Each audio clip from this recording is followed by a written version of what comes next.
Ladies and gentlemen, at 3 a.m. the world lies in a rare state of stillness. Streets once teeming with hurried steps are silent, homes are darkened, and the buzz of daily activity has faded into a profound quiet. This hour is unlike any other. It is not merely late nor truly early. It exists as a threshold, a liminal space, between the day that has passed and the one yet to begin. And it is here, in this unclaimed silence, that a deeper reality begins to speak. The stillness of 3 a.m. is not a coincidence, but a deliberate orchestration. In the noiseless void, the distractions that occupy your mind during the day, emails to answer, tasks to complete, conversations to navigate, are no longer competing for your attention. The clamor of responsibilities and the endless demands of life are hushed, leaving you face to face with the quiet. This quiet, however, is not empty. It is alive. It pulses with a subtle energy, a whisper of the eternal breaking through the veil of the ordinary. Many of us spend our days running, rushing, and reacting. From the moment we wake, the demands of life press upon us, shaping our thoughts and actions. We hear so much, but truly listen so little. At 3 a.m. this pattern is broken. The stillness arrests you, and in that moment you are more receptive, more open to hearing what you often miss amidst the chaos. The hour's quietude creates an opening, a pause in which God can speak. This sacred silence is an opportunity. It is as though the world itself has stepped aside to make room for a divine conversation. Here, in the absence of worldly noise, the whisper of God becomes more audible. It is not a loud command nor a dramatic revelation, but a gentle invitation. "Come and be still with me," the silence seems to say. "Let me remind you of who you are, of what matters, and of what you were created for." There is something deeply personal about this hour. It feels as though it was crafted solely for you, as if the silence is waiting for you to notice it, to step into it, and to allow it to unfold its mysteries. The stillness is not merely external, it begins to seep into your soul. The racing thoughts, the anxieties, and the unspoken fears begin to quiet as well. In this stillness, you begin to sense that you are not alone. It is here that you encounter the paradox of silence. Though it appears empty, it is brimming with presence. It is not the absence of sound, but the fullness of a voice that does not need words. It is in this sacred stillness that God can plant seeds of truth, whisper wisdom, or simply offer the reassurance of his nearness. The question is not whether the silence speaks, but whether you will take the time to listen. At 3 a.m., the stillness is a gift, a space carved out of time itself for you to reconnect with what is eternal. To wake in this hour is to be invited into a moment of profound intimacy, a moment where the ordinary fades and the divine draws near. When you wake at 3 a.m., it may feel like a random occurrence, a product of a restless body, an overactive mind, or even a disruption in your usual sleep cycle. But what if it is more than that? What if the stirring in the quiet hours of the night is not an accident, but a deliberate nudge? This waking is often subtle, almost imperceptible. There is no loud proclamation, no blinding revelation, no visible sign that the moment is extraordinary. It comes as a gentle stirring, a quiet awakening. It is as if something or someone is gently tapping on the door of your soul, asking you to rise, not with urgency, but with an unspoken assurance that this is a moment meant for you. This nudge from God is personal. It is not a broad call issued to all of humanity. It is a specific and intentional movement directed at you. He knows your heart, your struggles, your questions, and your longings.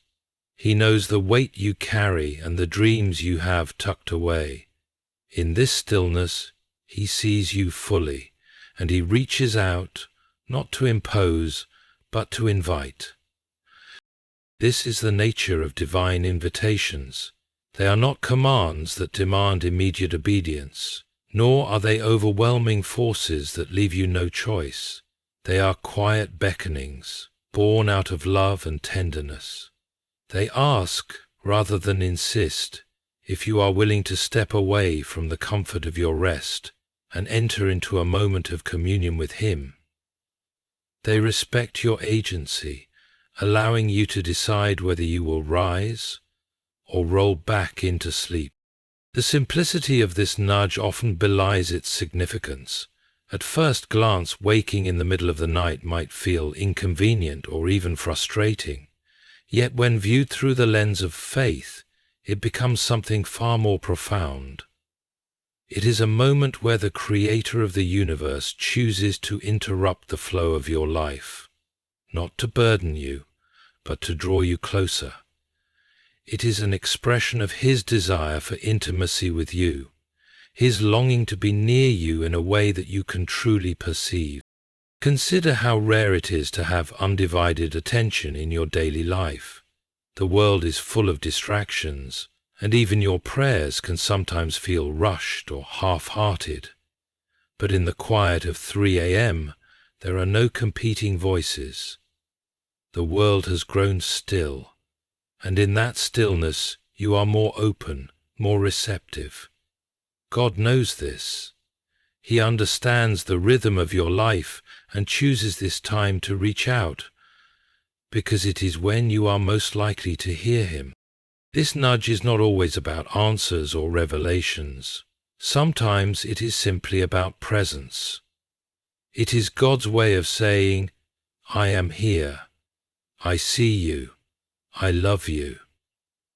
And in that love, He invites you to rise, to sit in the stillness with Him, and to know, perhaps more deeply than ever before, that you are never alone.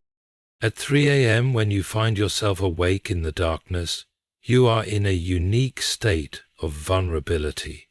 The stillness of the world around you mirrors an inner quiet, one that can feel raw and unguarded. In these moments, the distractions that usually shield you from confronting your deeper thoughts and feelings are stripped away.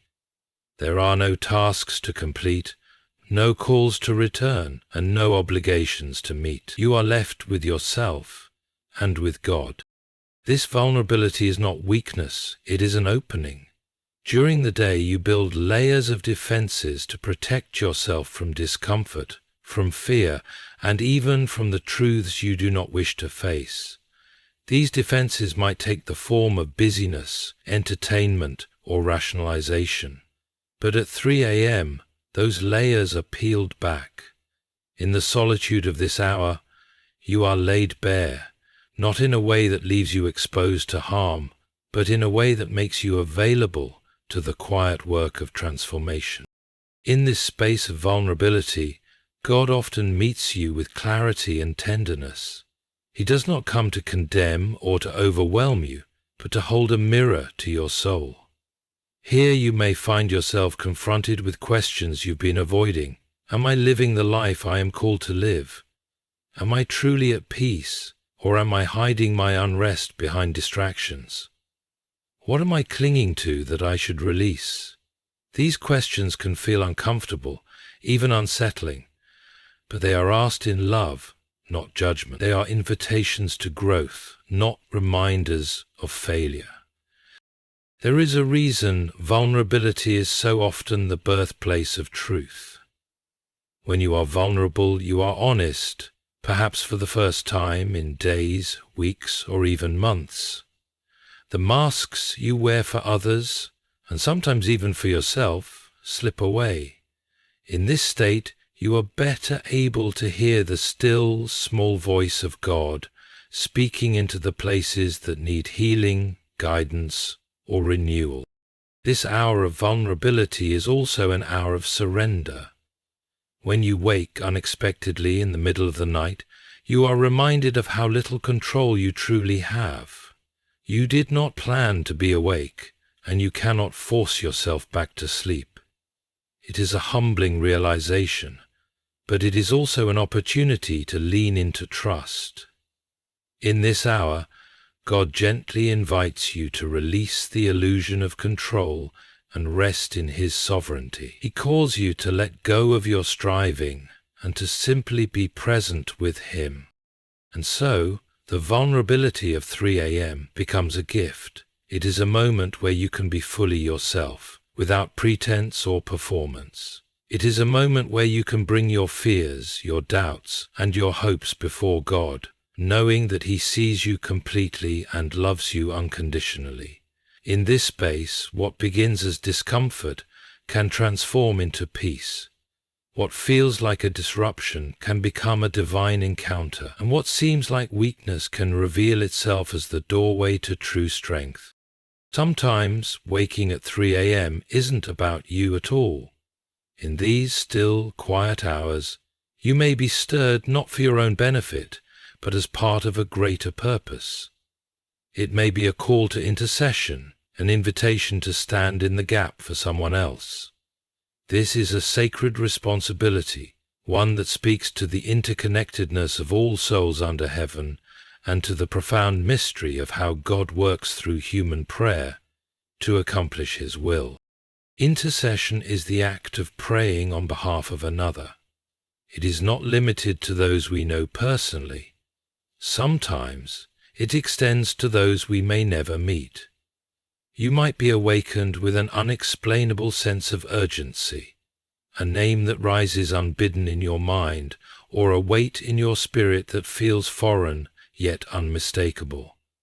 In these moments, you may not understand the why, but you can sense the what, that you are being called to lift someone or something before God in prayer. This calling may feel perplexing, even overwhelming. Why should you, in the stillness of the night, carry the burden of another? But intercession is not a burden, it is a privilege. It is a way to participate in the divine work of healing, protecting and guiding others. Through prayer, you become a channel for God's love and grace, reaching places and people you cannot physically touch. Consider this: in the economy of God, no prayer is wasted. When you intercede, your words, however faltering or incomplete, are heard and woven into the larger tapestry of God's plans. You may never see the immediate effects of your prayers, and you may never know for whom you are praying, but that does not diminish their significance.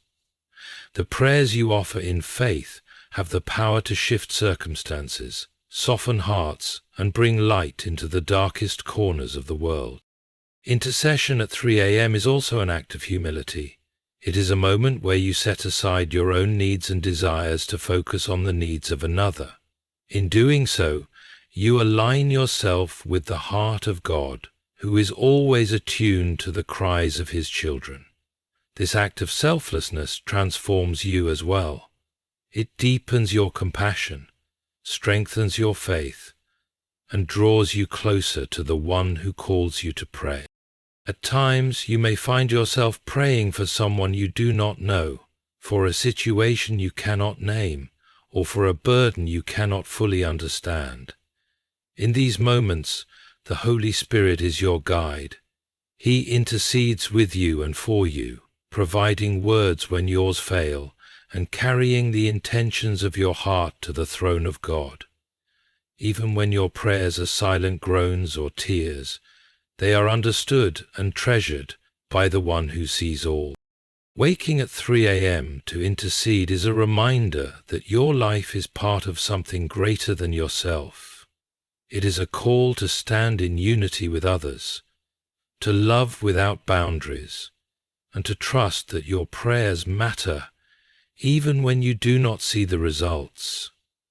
In this divine partnership, you become a vessel of hope, healing, and grace, working in harmony with God's will to bring light into the world. At 3 a.m., the darkness outside seems absolute. The quiet is heavy, and the world feels suspended in a strange in-between state. It's in this setting that clarity begins to emerge, often when you least expect it. The stillness creates space, and the absence of noise allows truths that have been buried under the clutter of daily life to rise to the surface. What you may not realize is that this clarity is a gift, one offered with purpose and intention. During the day, your mind is a crowded marketplace. Thoughts come and go in a constant rush. Plans to make, decisions to finalize, worries to carry. The noise is so loud that even your own inner voice can struggle to be heard, let alone the gentle whisper of God. But at 3 a.m., the busyness fades. The marketplace is closed, and in its place is a quiet sanctuary where truths can finally speak. This is often why waking at 3 a.m. feels different. It's not just the absence of physical sound, it's the absence of distraction. In this clarity, the questions you've been avoiding or the decisions you've been putting off are no longer hidden. They come forward, not to overwhelm you, but to be acknowledged. There's no escaping them in the dark. There's only the opportunity to face them with honesty. God uses this hour to illuminate what needs attention in your life. Perhaps it's a decision you've been hesitant to make because of fear. Perhaps it's a relationship that needs mending or boundaries that need strengthening. Or perhaps it's something as simple and profound as a reminder to pause, to rest, to trust. In the clarity of this hour, God shines a light on what truly matters, but the eternal truths that anchor your soul. This clarity often comes with a sense of calm, even when the truths it reveals are challenging. That's because it is not the kind of clarity born of human striving or logic. It is the kind that comes from the presence of God. It is clarity infused with peace, the kind that reassures you that you are not alone in facing what lies ahead. Even when the truths are hard, there is a deep, unshakable sense that you are being guided, supported, and held. Sometimes this clarity comes in the form of a single thought or realization. Other times it comes as a question whispered into the quiet. Is this what you truly want? Or, are you living as I've called you to live? These questions are not accusations. They are invitations. They are God's way of drawing you closer to Him, helping you see the path forward with greater confidence and trust. In the clarity of 3 a.m., you are reminded that even the darkest night cannot obscure the light of truth. This light does not always bring easy answers, but it does bring perspective. It helps you see beyond the immediate and into the eternal. It encourages you to act, to change, or to simply trust. And most importantly, it reminds you that God is with you, offering guidance in the stillness of the night and in every moment beyond. When God wakes you at 3 a.m., the moment is filled with quiet possibility. But what you choose to do with that moment is what matters most. It is a choice, one that rests entirely in your hands. Will you rise, step into the stillness and listen, or will you let the opportunity pass and slip back into the comfort of sleep? This choice is not trivial. It is an invitation to encounter something greater, to be part of something eternal, and to align yourself with the rhythm of divine purpose. This moment, though brief, holds profound significance. It may feel ordinary at first, just another restless night, but its very ordinariness is what makes it extraordinary. God does not always work through grand gestures or dramatic signs. Often he speaks through the simplest, quietest moments, waiting to see if you will respond. He respects your free will, offering the moment but never forcing it upon you. The choice to respond is yours alone. When you wake at this hour, there is a temptation to dismiss it. You may tell yourself it's nothing, that you'll deal with whatever stirred you tomorrow. After all, sleep is precious, and the thought of losing even a little can feel burdensome. But God does not call you without purpose.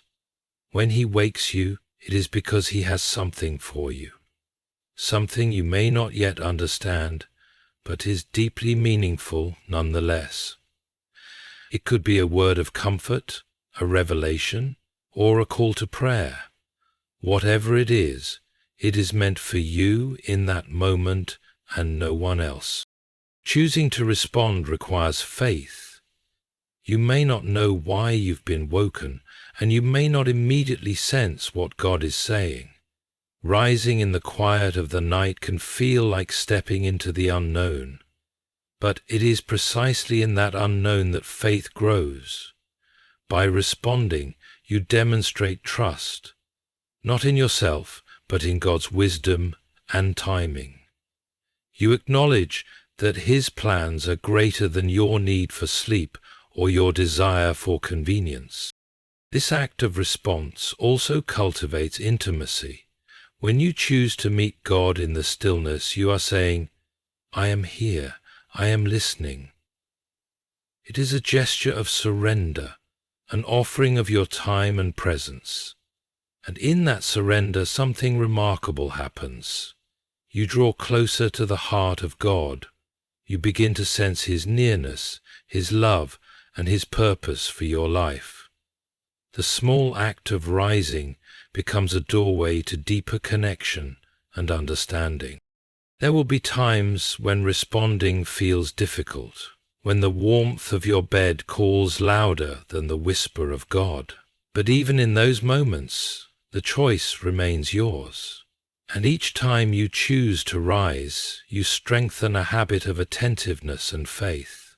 Over time, you become more attuned to His voice, more willing to step into His presence, and more open to the ways He is working in your life. In the end, the choice to respond is not about sacrifice.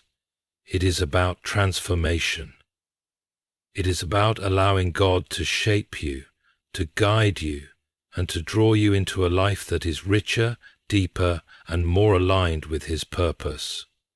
When He wakes you at 3 a.m., He is inviting you into something beautiful. The question is, will you say yes?